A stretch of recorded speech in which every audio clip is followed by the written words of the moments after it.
Hello everyone, welcome back to the channel. If you are an IGNOU MCA first year first semester student, then this video is very important for you. Today, we are going to solve MCS-215 June 2024 previous year question with complete detailed solutions. In this video, you will get step-by-step explanation of every question, proper format on how to write answers in the examination.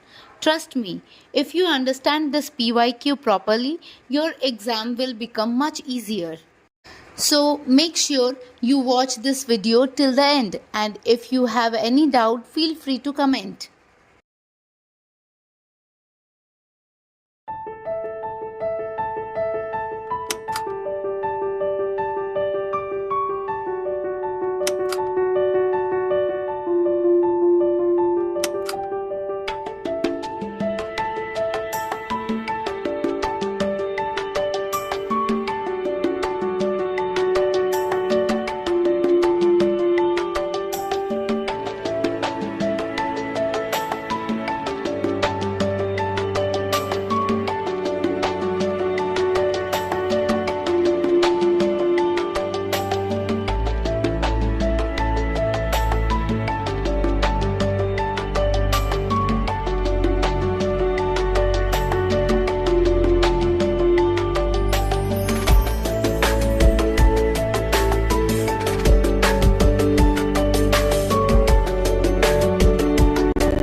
I hope you found this video helpful and easy to understand. For all subjects, I am uploading previous year question papers in a structured way, one video per subject, 1 year at a time, so that your preparation stays clear and focused. New PYQ videos are uploaded twice a week, so make sure you stay connected with the channel. If you want the solved PYQs in PDF format, you can find the link in the description. Don't forget to like, share and subscribe for more such exam focused content. Thank you for watching and all the best for your exams.